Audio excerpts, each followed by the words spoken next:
जय Hind. Welcome to all. ठीक है, आवाज आ रहा हो। आज का जो चैप्टर है स्टेट गवर्नमेंट का, स्टेट गवर्नमेंट चल रहा था। स्टेट गवर्नमेंट में आपका जो है आज का जो चैप्टर था लोकल गवर्नमेंट,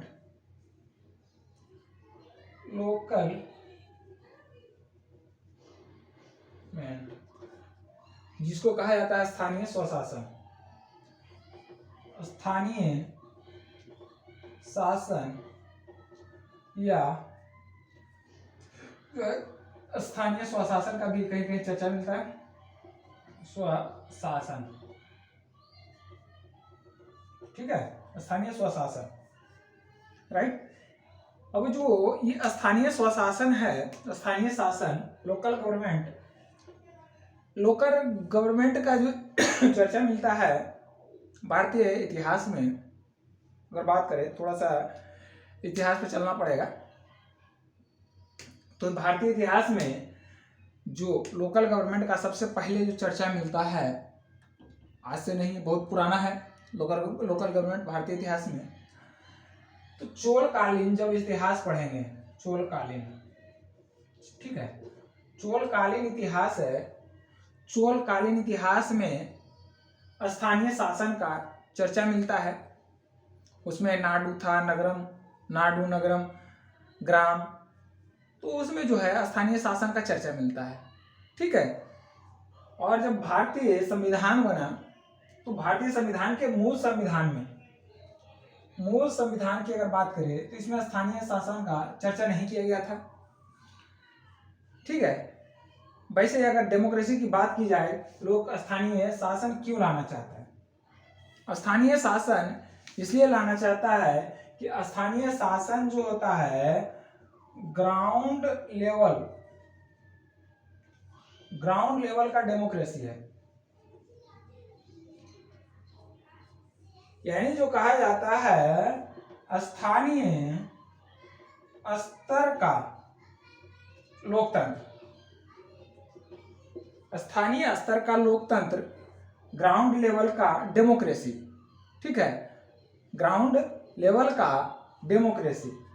स्थानीय स्तर पर जो है लोकतंत्र लाने, स्थानीय स्तर पर डेमोक्रेसी लाने के लिए जो है स्थानीय लोकल गवर्नमेंट का होना बहुत जरूरी है। क्योंकि यह जो ग्राउंड लेवल बोले तो अगर किसी राज्य का सब में सबसे छोटी इकाई अगर बात की जाए तो सब जानते हैं ग्राम होता है। ग्राम के बाद क्या होता है? पंचायत होता है। पंचायत के बाद, पंचायत से बड़ा जिला होता है। जिला के बाद राज्य के बाद देश, ठीक है। तो किसी भी कंट्री का जो सबसे छोटा है ग्राउंड लेवल में अगर आता है तो ग्राउंड लेवल में ग्राम है। अब ग्राम में यहाँ जो है राज्य से या देश से ग्राउंड लेवल तक का जो दूरी होता है वो बहुत ज्यादा हो जाता है। शासन चलाना काफी दिक्कत आता है। अब दिक्कत कैसे आएगा? ये देखिए, साइंस में भी पढ़े होंगे कि जब केंद्र से इलेक्ट्रॉन जितना दूरी तक जाते रहता है, यानी उपकक्षा की संख्या जितना ज्यादा होता है, आकर्षण बल उतना ही कम होता जाता है। यानी जो मूल रूप से अगर डेमोक्रेसी की बात किया जाए तो ये हो गया आपका ग्राउंड लेवल। या अगर इसको बात करें कंट्री को, अगर और केंद्र माना जाए, न्यूक्लियर माना जाए केंद्र साइंस के रूप में, तो केंद्र तो ये जो बाहरी कक्षा का सबसे ज्यादा होगा, बाहरी कक्षा में जो होगा वह ग्राम होगा। साइंस में पढ़े हैं ना, तो साइंस बाहरी कक्षा है, ये दोनों का बीच जो आकर्षण बल बहुत कम होगा। अब आकर्षण बल मजबूत करने के लिए, यानी जो है डेमोक्रेसी को मजबूत करने के लिए, जो है संविधान में लोकल गवर्नमेंट का चर्चा किया गया। लोकल गवर्नमेंट लाने के लिए जो है विधेयक प्रस्तुत किया गया और जो है उसके बाद जो 73वें संविधान संशोधन, 73वें संशोधन के बाद 73वें और 74वें संशोधन के बाद जो है लोकल गवर्नमेंट, भारतीय संविधान, लोकल गवर्नमेंट को भारतीय संविधान में जो है संवैधानिक रूप से मान्यता प्रदान किया गया। इसके पीछे बहुत जो है समितियां बनी है, जो आगे हम चर्चा करेंगे इस समिति के बारे में कि कौन कौन सी समिति बना, लास्ट में किस समिति की अनुशंसा के बाद जो है यह जो डेमोक्रेसी की में लोकल गवर्नमेंट है, जो ग्राउंड लेवल का डेमोक्रेसी लाता है, उसको बनाया गया या संवैधानिक दर्जा दिया गया, संवैधानिक रूप से मान्यता दिया गया। ठीक है, तो लोकल गवर्नमेंट की बात करें तो इसकी जो चर्चा है भारतीय संविधान में, तो आर्ट 243 से आर्ट 243 का जेड जी तक है, जेड जी तक है।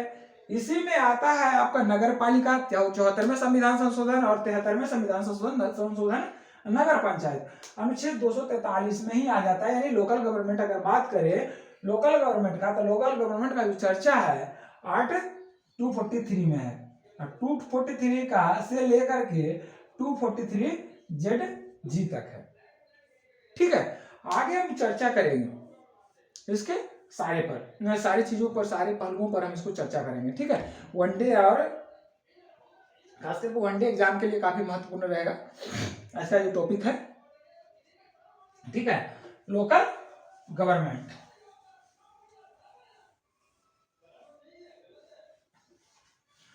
लोकल गवर्नमेंट जो है दो तरह का, लोकल गवर्नमेंट की अगर बात करें बांटे इसको तो दो भाग में बांटेंगे। लोकल गवर्नमेंट को बांटेंगे दो भाग में। कैसे दो भाग में बांटेंगे? एक हो जाएगा ग्राम स्तर पर या ग्रामीण स्तर पर या देहात के क्षेत्र पर। कहते अगर लोकल की भाषा में बोले, यानी मगध के क्षेत्र की भाषा बोले तो देहात स्तर पर इसको कहते हैं, देहात स्तर पर। एक होता है शहरी स्तर पर, शहरी स्तर पर, शहरी क्षेत्र ऑर्गेनाइजेशन के बाद रूरल एरिया। तो शहरी क्षेत्र पर जो ये होगा लोकल गवर्नमेंट होगा, शहरी क्षेत्र स्तर पर स्थानीय शासन इसको कहेंगे नगर, नगर पालिका, नगर पालिका। ठीक है, नगर पालिका ही हो जाएगा। और ग्राम स्तर पर जो हो जाएगा पंचायती राज कहलाएगा, पंचायती राज। ठीक है, ये क्या कहलाएगा? पंचायती राज कहलाएगा। राइट, अब ये पंचायती राज शहरी क्षेत्र 74वें संविधान संशोधन के बाद बना, 74वें संशोधन के बाद बना। ठीक है, इसका जो चर्चा है आर्ट 243 के पी से आर्ट 243 के जेड जी तक है। इसका जो है आर्ट 243 से आर्ट 243 के पी तक है। राइट, 243 के पी तक है। लोकल गवर्नमेंट पंचायती राज, नोट डाउन कीजिए, नोट डाउन करते चलिए, बहुत इंपॉर्टेंट है। लोकल गवर्नमेंट बना, मतलब जो पहला आया, पहला समिति बना, पहला समिति जो बना वो सामुदायिक समूह, भारत आजाद हो गया 1947 में, 15 अगस्त 1947 में आजाद हुआ। सबसे बड़ी चुनौती बनी कि भारत में शासन कैसे जो है सुचारू रूप से चलाया जाए। इसके लिए संविधान बना। संविधान 26 जनवरी 1950 को लागू हो गया। ठीक है, भारत के प्रथम प्रधानमंत्री जवाहरलाल नेहरू जी बने। भारत के प्रथम राष्ट्रपति जो है राजेंद्र प्रसाद बने, राजेंद्र प्रसाद बने। तो समस्या यहाँ था कि संविधान लागू हो गया 26 जनवरी 1950 को लागू हो गया, लेकिन जो ग्रामीण न्यास था, ग्रामीण विकास था, वो ग्रामीण विकास तक यह जो है संविधान को सुचारू रूप से नहीं पहुंच पाया। इसके लिए क्या, इसके लिए जो है सामुदायिक विकास, सामुदायिक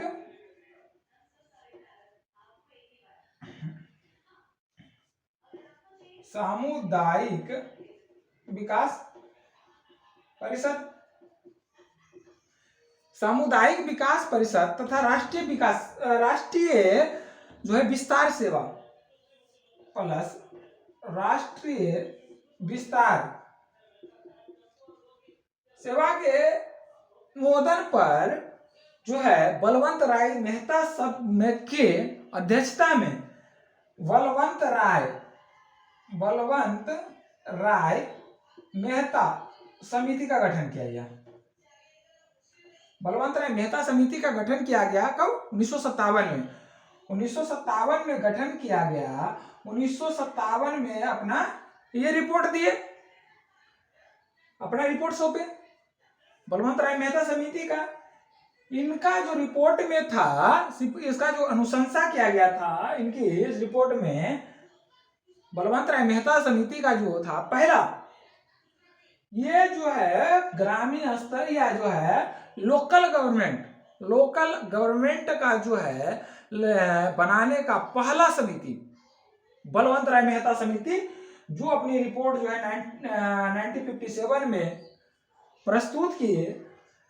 इनमें जो है इनकी अनुशंसा की गई थी या सिफारिश इनके द्वारा किया गया था, पहला कि त्रिस्तरीय व्यवस्था लागू किया जाए, पंचायती राज लागू किया जाए, त्रिस्तरीय पंचायती राज व्यवस्था लागू किया जाए। त्रिस्तरीय पंजाबी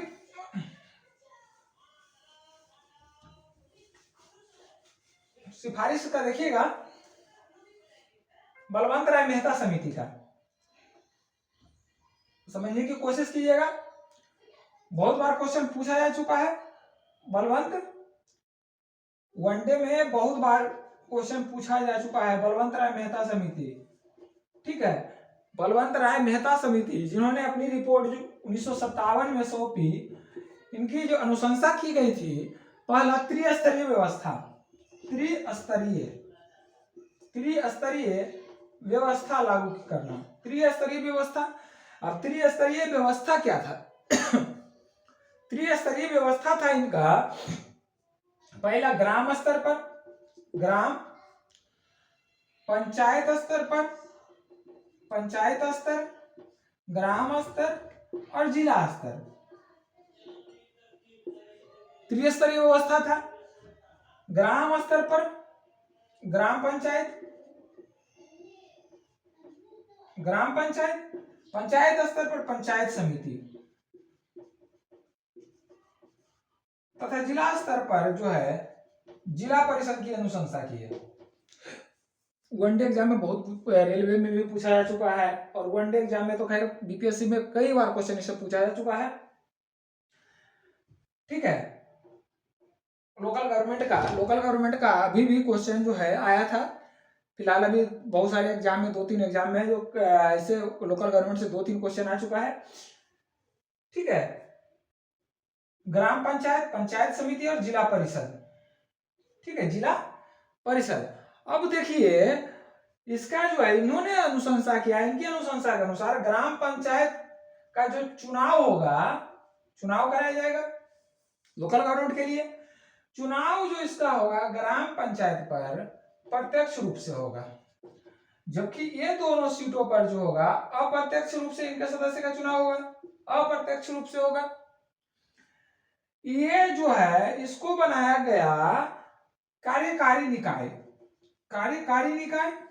और इनकी अनुशंसा किए थे कि जो जिला परिषद होगा वो सलाहकारी निकाय होगा। ठीक है, इनकी अनुशंसा के बाद जो है 2 अक्टूबर, ये भी क्वेश्चन पूछा जा चुका है, 2 अक्टूबर 1957 में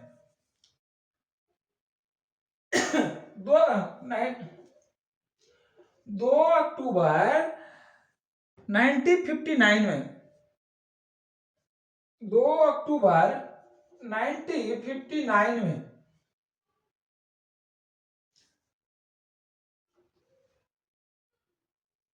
राजस्थान के नागौर में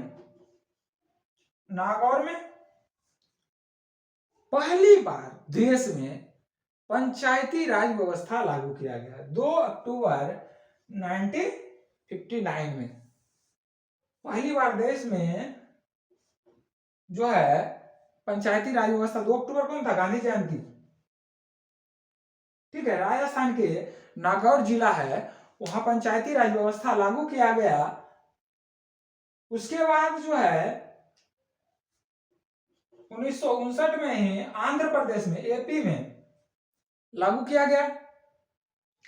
लेकिन इनकी जो है त्रिस्तरीय व्यवस्था की जगह कई ऐसे जगह थे जहां दो स्तरीय व्यवस्था और कहीं 4 स्तरीय व्यवस्था लागू किया गया। 2 स्तरीय व्यवस्था तमिलनाडु में लागू किया गया और 4 स्तरीय व्यवस्था पश्चिम बंगाल में लागू किया गया। और कोशिश किया गया कि देश के बहुल्य क्षेत्रों में पंचायती राज व्यवस्था लागू कर दिया जाए। ठीक है, लेकिन यह जो है असफल रहा। बलवंतराय मेहता समिति का जो है असफल रहा।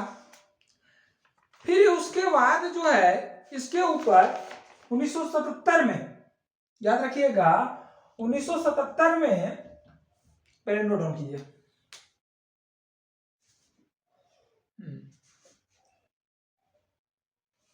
1977 में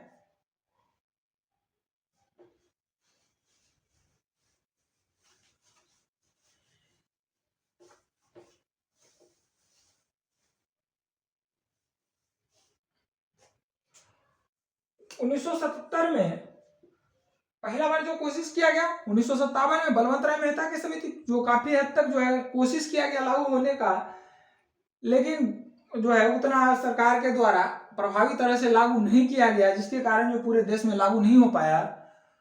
उसके बाद जो है 1977 में अशोक मेहता की अध्यक्षता में अशोक मेहता समिति का गठन किया गया। इस समय जो थी भारत में जनता पार्टी की सरकार थी। ठीक है, इनकी जो थी अशोक मेहता समिति का 132 अनुशंसा किए थे। समिति जो है 132 सिफारिश की थी।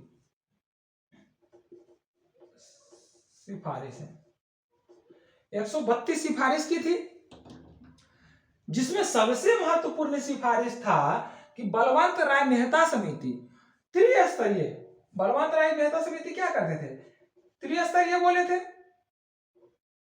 त्रिस्तरीय। और ये जो है इनकी सिफारिश था सबसे महत्वपूर्ण 2 स्तरीय पंचायती राज व्यवस्था। 2 स्तरीय पंचायती राज व्यवस्था। 2 स्तरीय पंचायती राज व्यवस्था। अब 2 स्तरीय में क्या था? जिला स्तर पर जिला परिषद, 2 स्तरीय में जिला स्तर पर और मंडल स्तर पर। जिला स्तर पर तो जो था इनकी सिफारिश जिला परिषद के रूप में था, और मंडल स्तर पर मंडल परिषद या मंडल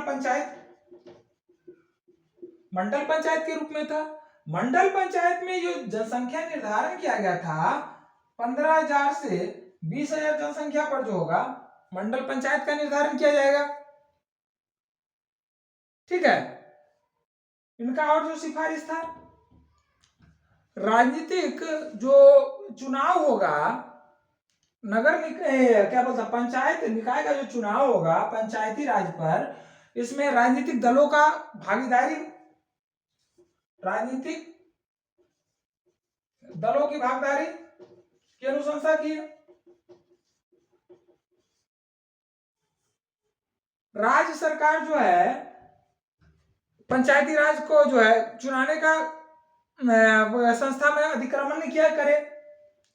पंचायती राज व्यवस्था की देखरेख के लिए राज्य मंत्री परिषद में एक पंचायती राज मंत्री का भी उल्लेख किया गया, यानी सिफारिश किया गया कि पंचायती राज व्यवस्था को देखने के लिए राज्य जो मंत्री परिषद है उसमें पंचायती राज मंत्री का भी नियुक्ति होना चाहिए। जनसंख्या के आधार पर एससी एसटी का सीटों का आरक्षण हो किया जाना चाहिए। लेकिन जो है इसमें अशोक मेहता समिति वाले में अशोक मेहता समिति वाले में जो है महिलाओं के सीटों का आरक्षण का वर्णन नहीं किया गया। सीटों का आरक्षण की बात की जाए तो एससी तथा एसटी का आरक्षण था, महिलाओं के आरक्षण की बात नहीं किया गया। लेकिन जो है जनता पार्टी की सरकार गिर गई। जनता पार्टी की सरकार गिरने के वजह से अशोक मेहता समिति को लागू नहीं किया गया। ठीक है, जनता पार्टी की सरकार गिर गई, अशोक मेहता समिति लागू नहीं किया गया। उसके बाद जो है आया, उसके बाद एक जे वी के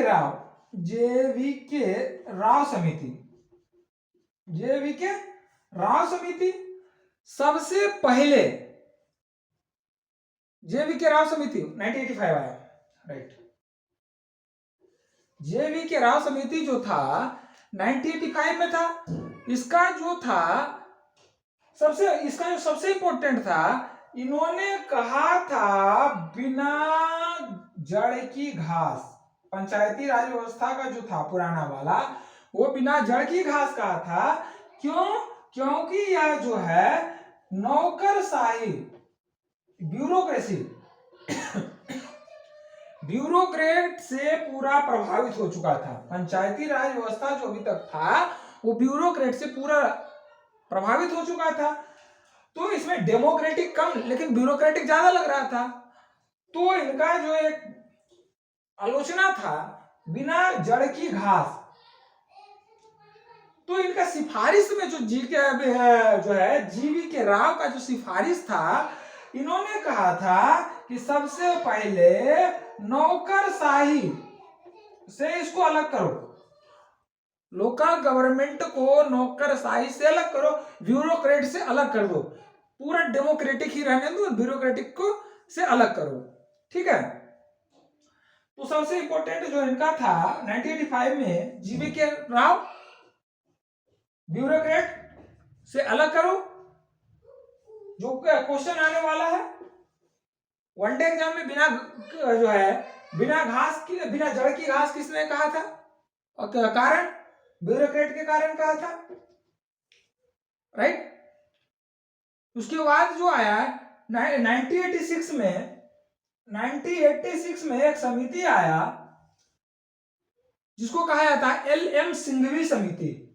एल.एम. नोट डाउन करते रहिएगा, एल.एम. सिंघवी समिति।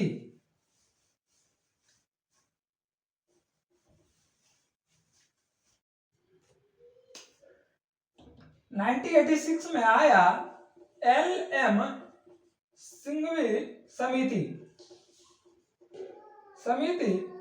इन्होंने पहली बार कहा, इस समय जो था सरकार राजीव गांधी की सरकार थी, इन्होंने सबसे पहले कहा कि पंचायती राज को संवैधानिक दर्जा दो, पंचायती राज व्यवस्था को जो है संवैधानिक दर्जा दिया जाए। इस संवैधानिक दर्जा देने के लिए संविधान में एक नया अध्याय जोड़ा जाए, संविधान में नया अध्याय जोड़ा जाए। विकास के लिए नियमित रूप से जो है चुनाव कराया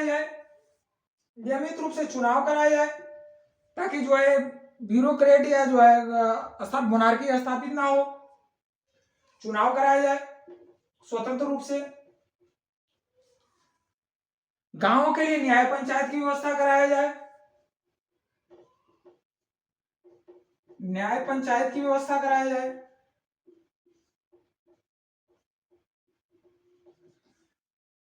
ठीक है। लेकिन राजीव गांधी की समिति, राजीव गांधी का जो सरकार हुआ गिरने के कारण जो है एल.एम. सिंघवी समिति भी की अनुशंसा या सिफारिश जो है लागू नहीं हो पाया। फिर आया 1988 में थुंगन समिति, थुंगन समिति 1988 में थुंगन समिति आया। थुंगन समिति का भी जो है वही सिफारिश था। पहले जो है संवैधानिक दर्जा दो भाई, बिना संवैधानिक दर्जा दिए कोई काम नहीं होगा। जिला स्तर पर त्रिस्तरीय समिति, त्रिस्तरीय समिति की अनुशंसा किया। तो सबसे पहले बलवंत राय मेधा समिति 1957 में स्वीकार किया 1958 में, और उनके अनुशंसा पर 1959 2 अक्टूबर 1959 में राजस्थान नागौर में लागू किया गया। तो वही कहा था त्रिस्तरीय समिति को लागू किया जाए। इसमें जो है इसका मुखिया जो जिला परिषद को बनाया जाए, जिला परिषद को, और जिला परिषद का जो मुखिया होगा वो कलेक्टर होगा। कार्यकाल इसका 5 साल का किया जाए। कार्यकाल की बात अगर की जाए थुंगन समिति में पहली बार किया गया कार्यकाल 5 साल का। नियमित चुनाव कराया जाए। जिला परिषद का कार्यकारी अध्यक्ष कौन होगा? कार्यकारी अधिकारी जो होगा जिला कलेक्टर को किया गया, डीएम को, डिस्ट्रिक्ट मजिस्ट्रेट, डिस्ट्रिक्ट कलेक्टर, जिलाधिकारी को किया गया। इनकी सिफारिश को खुद कुछ हद तक लागू किया गया, ठीक है, लेकिन पूरी तरह से इसे लागू नहीं किया गया। उसके बाद जो है 1988 में ही, 1988 में ही एक समिति बना जिसको कहा जाता है गॉडगिल समिति। गॉडगिल समिति कहा जाता है। क्या कहा जाता है? गॉडगिल समिति 1988 में बना। सबसे इंपॉर्टेंट है गॉडगिल समिति, बहुत महत्वपूर्ण है, राइट। 1988 में बना समिति भी पूछता है गॉडगिल समिति किससे संबंधित है? पंचायती राज से। थुंगन समिति पंचायती राज से, अशोक मेहता पंचायती राज से, एल.एम. सिंघवी समिति पंचायती राज से, बी.के.आर.बी. राव समिति पंचायती राज से। तो गॉडगिल समिति में पहला जो था, पहला संशोधन, पहला जो अनुशंसा था, सिफारिश था, पहला कहा गया कि पहले जो है सबसे पहले इसको संवैधानिक दर्जा प्रदान करो भाई, लोकल गवर्नमेंट को, पंचायती राज को। बिना इसको संवैधानिक दर्जा प्रदान किए यह लागू पूरी तरह से नहीं हो सकता है। बिना इस पर एक्ट बनाए हुए लागू नहीं किया जा सकता है। तो गॉडगिल समिति, थुंगन समिति जो है, सिंघवी समिति, कहा कि नहीं पहले इसको संवैधानिक दर्जा प्रदान करो, त्रिस्तरीय व्यवस्था लागू करो, त्रिस्तरीय व्यवस्था लागू करो। त्रिस्तरीय व्यवस्था में क्या क्या है? ग्राम, प्रखंड और जिला स्तर पर लागू करो त्रिस्तरीय व्यवस्था। इसने जो कहा तीनों स्तरों पर, तीनों लेवल पर, ग्राम, प्रखंड और जो जिला स्तर पर जो है सदस्यों का चुनाव जो है वह प्रत्यक्ष रूप से कराया जाए। डायरेक्ट रूप से इसका चुनाव होना चाहिए। ऐसा नहीं कि सिर्फ ग्राम लेवल पर होना चाहिए, तीनों स्तर पर। क्या बोलता है? प्रत्यक्ष रूप से चुनाव कराओ, डायरेक्ट रूप से चुनाव कराओ। तभी लोकल गवर्नमेंट जो है ग्राउंड लेवल पर डेमोक्रेसी लागू होगा। लोकल गवर्नमेंट लाने का मतलब है ग्राउंड लेवल पर डेमोक्रेसी लाना। डेमोक्रेसी को ग्राउंड लेवल पर लाना, निचली स्तर पर। ठीक है, सबसे निचला स्तर जो है ग्राम है, ग्रामीण व्यवस्था है। इस ग्रामीण व्यवस्था पर ग्राउंड लेवल पर हमें लोकल गवर्नमेंट को लाना है, राइट। डेमोक्रेसी को लाना है, इसके लिए लोकल गवर्नमेंट कहा गया। और लोकल गवर्नमेंट लाने के लिए कहता है कि तीन स्तरीय चुनाव, गढ़ समिति का अनुशंसा है कि जो है तीनों स्तर पर चुनाव जो सदस्यों का होगा वह प्रत्यक्ष रूप से होगा। एससी तथा एसटी का आरक्षण होगा,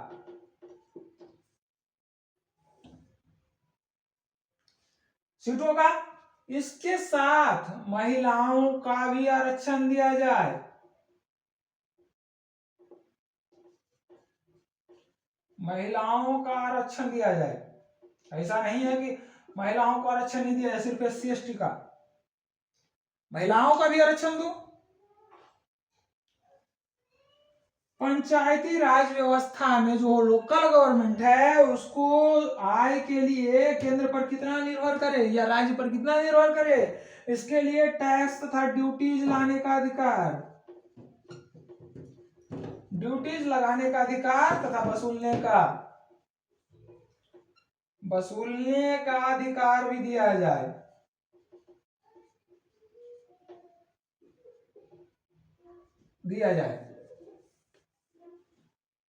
राइट। चुनाव जो है नियमित स्तर पर हो, चुनाव जो है नियमित स्तर पर कराया जाए। और ऐसा नहीं है कि यह चुनाव जो है राज्य की इच्छा अनुसार हो, इसकी जो है चुनाव की अनिवार्यता होनी चाहिए।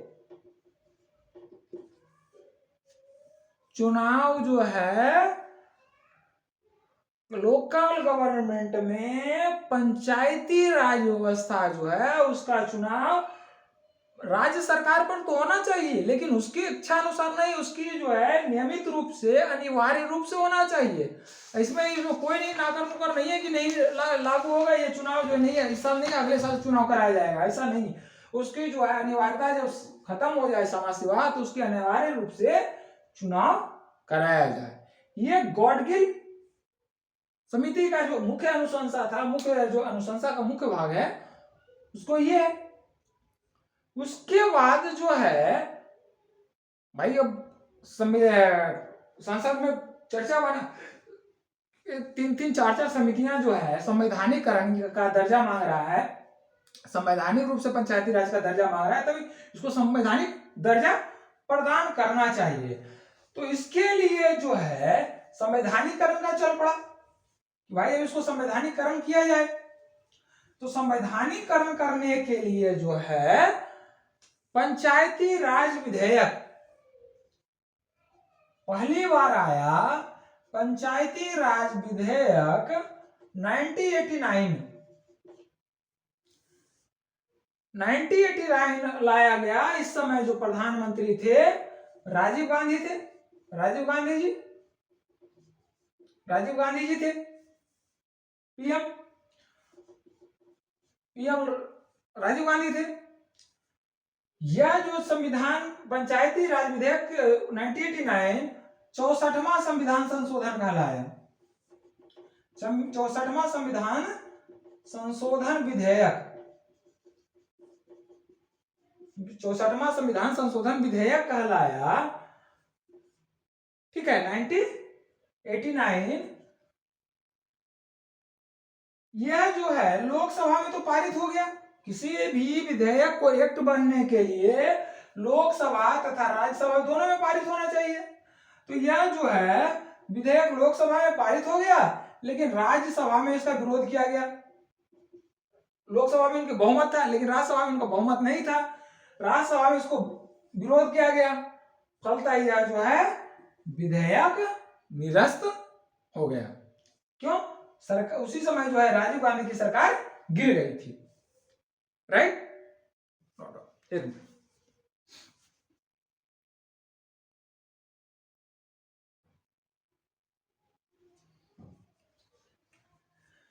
ठीक है, राजीव गांधी की सरकार गिर गई थी, विधेयक निरस्त। उसके बाद जो है बीपी सिंह की सरकार 1989 में ही बना। बीपी सिंह की सरकार 1989।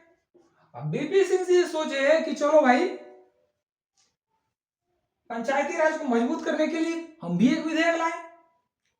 ठीक है, 1990 में पंचायती राज विधेयक लाया गया।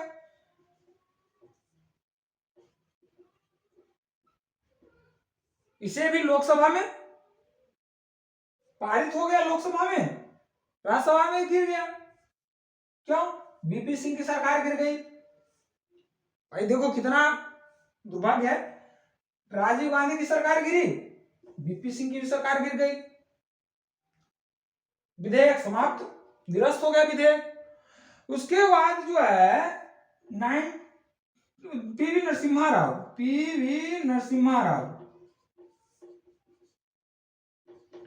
राव की सरकार बनी। तो सितंबर 1991 में जो संविधान संशोधन लाया गया, संशोधन विधेयक लाया गया। यह दोनों में पारित हो गया, लोकसभा और राज्यसभा में पारित हो गया। जो 1992 में संविधान संशोधन विधेयक 1992 कहलाया, विधेयक पारित हो गया। यह कहलाया संविधान संशोधन विधेयक 1992 है। और यह जो है 24 अप्रैल 1993 को प्रभावी हो गया।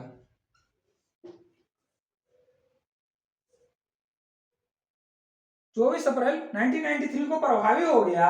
और यही जो है 73वां संविधान संशोधन कहलाया। 73वां संविधान संशोधन 73वां संविधान संशोधन किसके काल में हुआ? पीवी नरसिम्हा राव के काल में।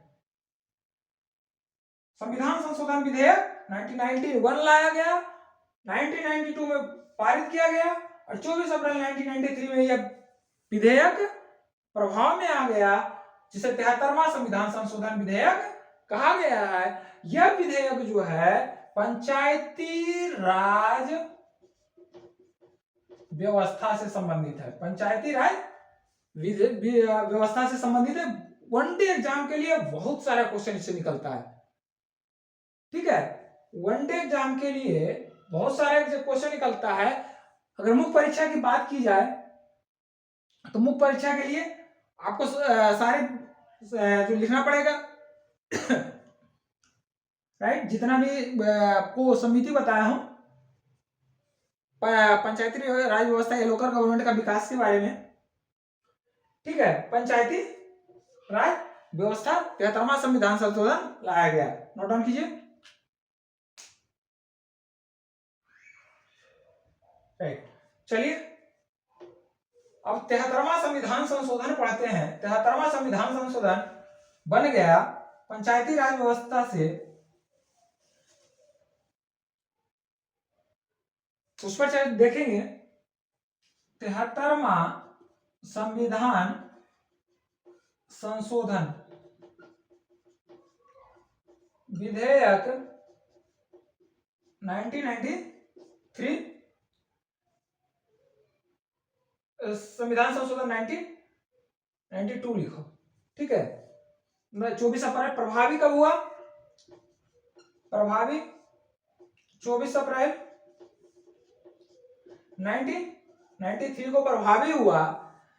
सबसे पहले इसमें जो है कहा इसको संवैधानिक दर्जा दिया जाए, ये जो संबंधित है पंचायती राज व्यवस्था से, पंचायती राज व्यवस्था का जो है संवैधानिक रूप प्रदान करता है, संवैधानिक रूप प्रदान करता है। इसमें जो जोड़ा गया है 73वां संविधान संशोधन में भाग 9 जोड़ा गया है। भाग 9 को जोड़ा गया। 11वीं अनुसूची, अनुसूची कौन सी जोड़ी गई? 11वीं अनुसूची जोड़ी गई। भाग 9 में जो चर्चा है 8 243 से 8 243 के एन तक, 8 243 के एन तक है, राइट। इस विधेयक में जो कहा गया है बहुत सबसे इंपॉर्टेंट कि पंचायती राज के गठन, बहुत इंपॉर्टेंट है, नोट कीजिएगा, नोट करके कर देता हूं। पंचायती राज के गठन तथा चुनाव की जिम्मेवारी, चुनाव की जो जिम्मेदारी होगी राज्य सरकार पर होगी, राज्य सरकार पर होगी।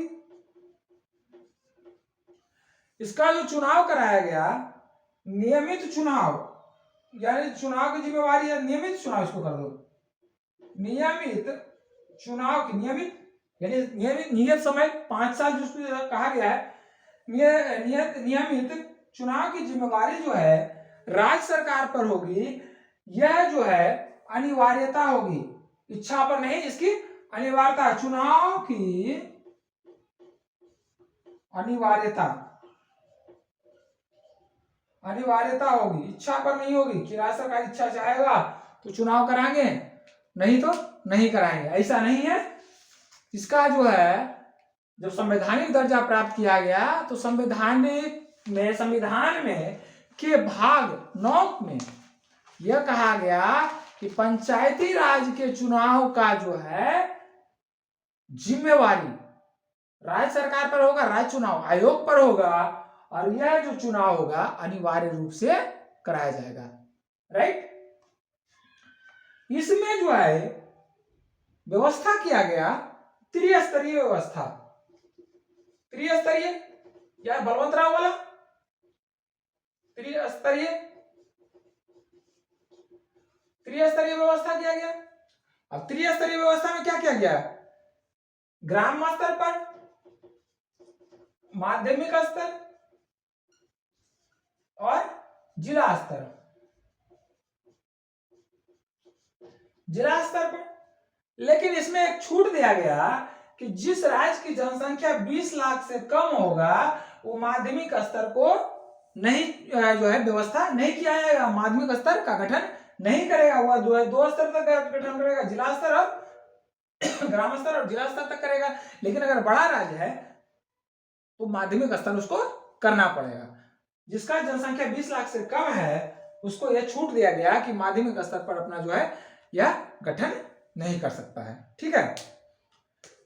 चुनाव जो है प्रत्यक्ष रूप से कराया जाएगा, चुनाव प्रत्यक्ष रूप से।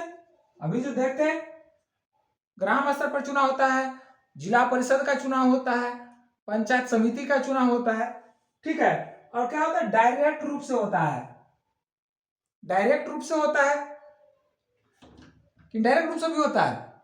नहीं, डायरेक्ट रूप से होता है, राइट, डायरेक्ट रूप से होता है, प्रत्यक्ष रूप से होता है, ठीक है। इसमें जो है एससी तथा एसटी का आरक्षण दिया गया है। इसके अलावा महिला वर्ग का आरक्षण तथा ओबीसी का भी आरक्षण दिया गया है। अत्यंत पिछड़ा वर्ग का भी जो है, पिछड़ा वर्ग समूह का भी आरक्षण इसमें दिया गया है, ठीक है। कार्यकाल जो होगा, कार्यकाल 5 साल का होगा। 5 साल के बाद राज्य सरकार या राज्य चुनाव आयोग जो है इसको चुनाव कराएगा, 5 साल के बाद इसका चुनाव कराया जाएगा। ठीक है, इसका जो अगर विघटन हो जाता है किसी कारणवश, समय से पूर्व अगर विघटन हो जाता है, पहले उसको समझिए कि अगर 5 साल के बाद विघटन होता है तो विघटन के 6 माह के भीतर चुनाव कराया जाएगा। विघटन के 6 माह के भीतर चुनाव कराया जाएगा जो है पंचायती राज का। अगर विघटन किसी कारणवश 5 साल के पहले हुआ, 5 साल यानी मान लिया 4 साल में विघटन हो गया, विघटित हो गया, 4 साल में पंचायती राज व्यवस्था जो है उसका चुनाव किसी कारणवश 4 साल में विघटित हो गया, तो बाकी बचे समय के लिए 1 साल बचा है समय, 1 साल के लिए जो है नए सदस्य का चुनाव होगा। फिर जैसे ही इस 5 साल वाला समय पूरा होगा फिर दोबारा चुनाव कराया जाएगा। यानी जो है 1 साल के विघटित के बाद जो बचा समय है उसके लिए चुनाव कराया जाएगा, ना कि फिर अगले 5 साल के लिए। बहुत इंपॉर्टेंट है। ठीक है,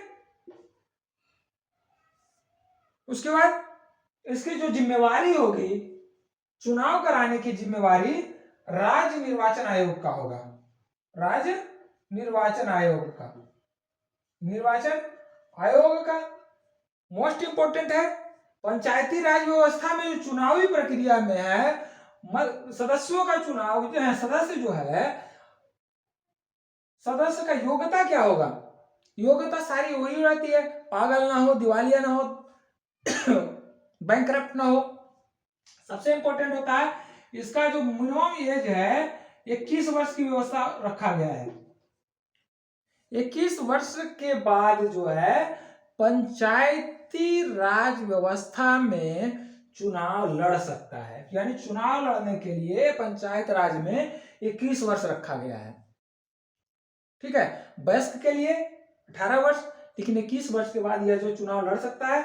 लेकिन लोकसभा, राज्यसभा, लोकसभा और विधानसभा के चुनाव के लिए 25 वर्ष न्यूनतम रखा गया है। राइट, इसका जो है आय का स्रोत, चुंगी लगाएगा, टैक्स लगाएगा, व्यापार पर लगाएगा, छोटे छोटे कर लगाएगा, शहर गांव में रोड बालू टैक्स हो गया और बहुत सारा लेवी अपना लगाएगा। वो आय का स्रोत, राज्य सरकार का अनुदान मिलेगा, राज्य सरकार से। केंद्र सरकार में अगर कोई पंचायती राज व्यवस्था से चलता है या व्यवस्था को कोई ऐसा समिति बनता है या अनुदान मिलता है, अनुदान राशि उससे चलता है।